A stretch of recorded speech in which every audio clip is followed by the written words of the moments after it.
خواتي خواتاتي اهلا وسهلا مرحبا بكم يا جماعه الخير مساء الخير عليكم زلف الاول والسلام عليكم.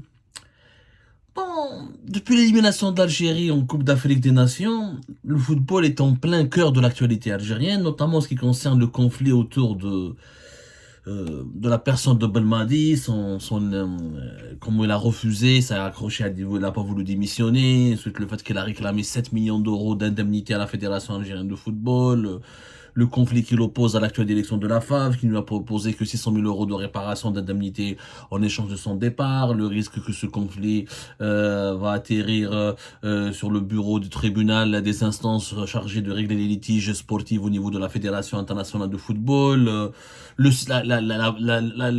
spéculations autour de la succession de Jamel Belmadi. Ouais, moi, le football, je suis passionné du football. Bon, le football, le sport, ce n'est pas un sujet de priorité. C'est pas une priorité pour l'Algérie, pas clairement. Mais il y a un personnage qui, pour moi, illustre, qui est un entraîneur de football, qui est un footballeur, et qui a un entraîneur qui a brillé sur la scène africaine récemment. En tout cas, il était parmi les compétences algériennes les plus connues sur le plan africain dans le football. Et qui illustre pour moi, qui symbolise aujourd'hui le mépris affiché par l'État algérien à l'égard des compétences algériennes. Il faut dire que nul n'est prophète dans son pays. Nul n'est prophète dans son pays. Et ben c'est le cas absolument de monsieur Adel Amrouche.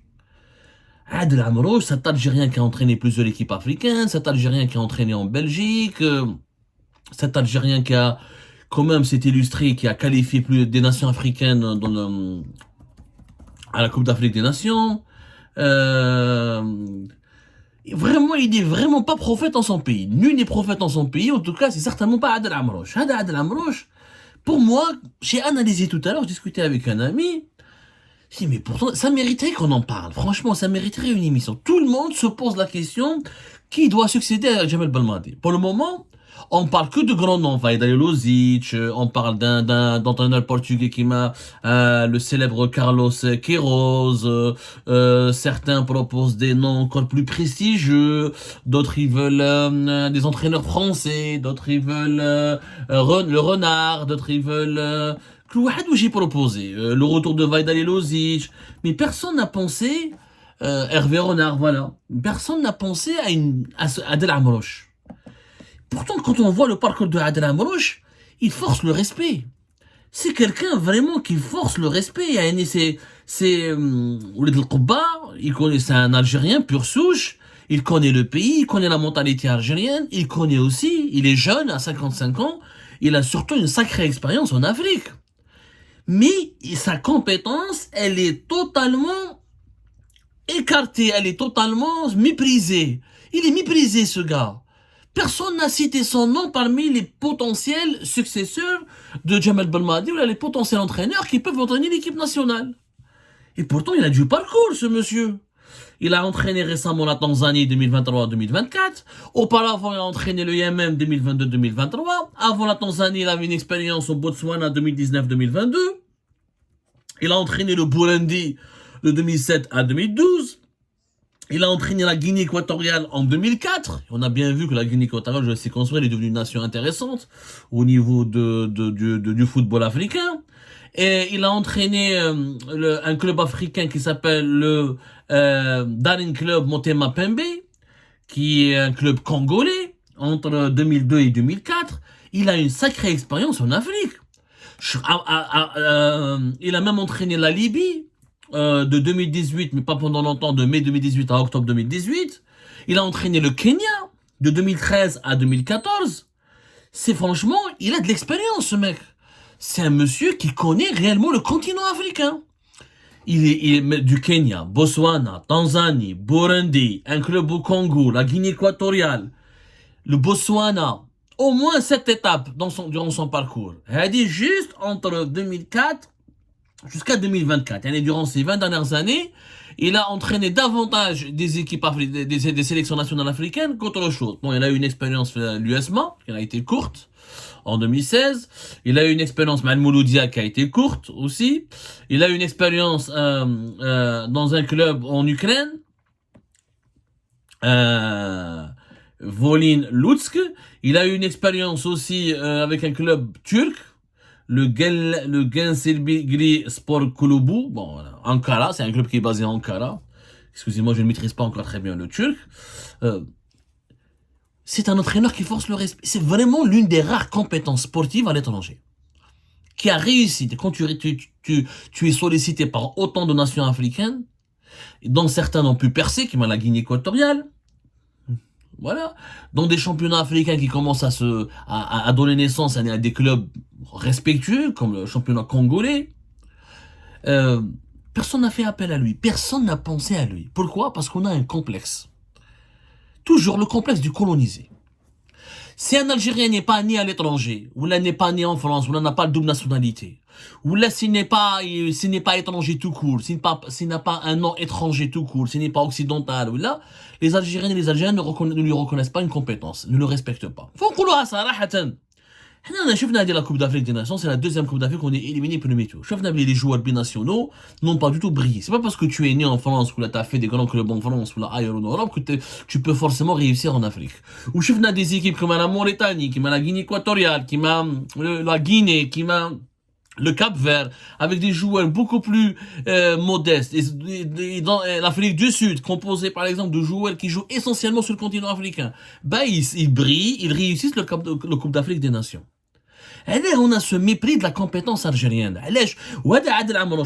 Franchement, j'en parle pas parce que uniquement dans le football. Pour moi, Adel Amrouche illustre le mépris à l'égard de la compétence algérienne tout court. C'est exactement comme ça. Avec les informaticiens, avec les médecins, les chirurgiens, avec les ingénieurs. On préfère payer des sociétés étrangères qui nous ramènent des Chinois, des Turcs, ou là des Indiens, ou là des Français, ou là des Européens, des Américains, alors que on a des compétences algériennes qui ont réussi à l'étranger, mais l'Algérie ne fait pas appel à eux. Et elle les méprise, elle les ignore, parce que Homa ou de bled. Parce qu'ils sont nés en Algérie, c'est pas des binationaux, ils sont pas étrangers, n'ont pas un passeport étranger, ou là ils sont restés algériens tout court. L'Algérien tout court, on lui reconnaît pas, on lui fait pas confiance. Même quand il brille à l'étranger, on l'encourage pas. J'ai dit, vous voulez pas mettre de lui un entraîneur. J'ai pour la Fédération algérienne de football. Attends-le un poste. Il peut ramener un plus quand même.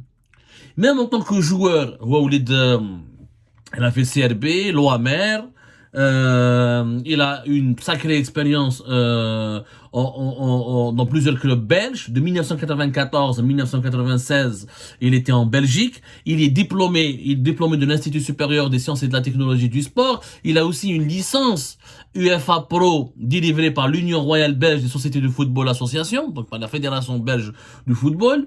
Quand même, il était directeur technique d'un club à Bruxelles. Il a entraîné le Royal, il a aussi entraîné le directeur technique d'un club intéressant, l'Union Saint-Gilloise, parmi les plus importants clubs belges aujourd'hui. Il a une expérience là, personne n'a cité son nom. Je vous le dis, personne n'a cité son nom. Alors qu'il est sans travail depuis qu'il a eu la mésaventure avec la Tanzanie, où il a été suspendu, voire limogé de son poste à cause de certains propos malheureux sur le Maroc, des propos que j'ai pas à partager, mais bon, il a eu un franc-parler, il a dit ce qu'il pensait, c'était maladroit, il a été puni pour cela. C'est pas la peine d'en parler, c'est pas ça le plus important. Et même des grands, même Mourinho, même des grands entraîneurs à travers le monde, Guardiola, on dérape des fois, il affirme quelques propos malheureux. Mais il reste une sacrée compétence. Il a de l'expérience, ce gars. Il a été formé en Belgique, il a connu le championnat européen, il a connu le championnat ukrainien, turc, il a connu aussi surtout le continent africain. Je pense qu'aujourd'hui, c'est le bonhomme qui est le plus préparé, le plus disposé à conduire la sélection algérienne de football à aller vers des succès importants. Pourquoi ne pas le tester? Pourquoi ne lui pas lui donner une chance? Non. Parce qu'elle est où des bleds. Parce que اسمه عادل عمروش. لو كان اسمه مايكل quelque chose ولا عنده un double passeport ولا il vient de ولا عنده على باليش une deuxième nationalité. Ceci dit, Adel Amrouche, apparemment, il a la nationalité belge. D'après les informations que j'ai pu recueillir, c'est qu'il a fait la nationalité belge. Mais bon, ça n'aide pas. Oui, il n'est pas né à l'étranger. Donc quand tu n'es pas né à l'étranger, t'as beau même si tu ramènes une nationalité américaine, gars, tu restes pour les autorités algériennes et pour l'opinion publique algérienne un produit local. Et on méprise le produit local. Eh ben pas du tout. Nous avons des élites, nous avons des compétences locales. Quand les compétences locales s'exportent à l'étranger, non seulement il faut les encourager, il faut les remercier, il faut les promouvoir, mais il faut leur accorder une chance aussi de travailler dans leur propre pays, de réussir dans leur propre pays. Voilà ce que je ne comprends pas. Voilà, franchement, je ne comprends pas pourquoi Adel Amrouche n'est pas... au moins, on lui donne une chance. Au moins. Et si vous voulez pas de lui comme entraîneur, au moins donnez-lui un poste sur la Fédération algérienne de football. Son expérience africaine peut être précieuse pour l'entraîneur qui va suivre. Et puis, il faut réhabiliter nos compétences. Jusqu'à quand nous allons condamner à l'oubli et au mépris les compétences algériennes? Et quand demain ils vont tourner le dos définitivement à leur pays, ah voilà, c'est Bladou, ou Bladou, son pays il a fait quoi pour lui? Pourquoi son pays ne fait pas appel à lui? Et on devra dupliquer le cas de Adel Amrouche, il faudra le dupliquer, à mon avis, à tous les autres secteurs où nous avons plein de compétences. On a fait une success story via Algérie Part depuis maintenant 2 mois, on a décidé de lancer une rubrique en vidéo, success story, on raconte les biographies, le parcours des cerveaux algériens qui ont réussi à l'étranger. Dans tous les domaines. C'est des personnes qui sont méconnues en Algérie, mais qui sont des stars dans leur domaine, que ce soit l'informatique, soit l'industrie, que ce soit la médecine, que ce soit la recherche scientifique, que ce soit la biotechnologie, que ce soit les nouvelles technologies de l'information, de la communication. Mais personne ne fait appel à eux. Là, si j'étais président de la République en Algérie, je constituerais un think tank, une task force, un cercle de réflexion composé des meilleures compétences algériennes de l'étranger. Je les invite, je les prends en charge une fois par mois à Alger. Je les rencontre au palais présidentiel et je les écoute. Attendez des idées. Attendez, qu'est-ce que vous pensez de la situation du pays? Qu'est-ce qu'on peut faire ensemble avec vous? Quelles sont les nouvelles technologies auxquelles l'Algérie doit s'intéresser? Comment on doit améliorer nos rapports avec la science et le progrès et le travail? Qu'est-ce que vous pourrez nous apporter concrètement? Quels sont les projets que vous pouvez prendre en charge en Algérie? Il faut respecter ces compétences algériennes qui réussissent à l'étranger. Il faut arrêter d'avoir ce complexe. Il faut le dire, c'est un complexe. Je vous assure. Michael ou la Van Kalkoven ou la Van Khoro ou la, si tu portes un nom à consonance européenne, ah, les Algériens, ah oui, Hada, c'est un bon joueur, ah, c'est un bon médecin, ah, c'est un bon informaticien. Tu reconnais Mqaddar ou la Hamida ou la Adel, qui ولد القبة ولا ولد البرج ولا ولد نعامة ولا ولد غردايا, ah, c'est du local. Rebouche. Mais non, pas du tout. Ces compétences ont réussi, se sont imposées. Quand un Algérien s'impose à l'étranger pendant plusieurs années, il est du devoir de l'Algérie de faire appel à lui. Le Maroc le fait, l'Égypte le fait, les pays du Golfe le font, pas mal de pays africains le font. Il n'y a que l'Algérie qui ne le fait pas. Parce que l'Algérie aime les personnes qui sont nées à l'étranger, qui sont ou partiellement étrangères ou sont intégralement étrangères. C'est malheureux, ce mépris malheureux, il est même inacceptable. Et M. Adel Amrouche illustre à son corps défendant ce mépris et cette indifférence criminelle, à mon avis, criminelle, qui est affichée par l'Algérie à l'égard de ses propres compétences locales qui ont réussi à l'étranger et qui se sont exportées.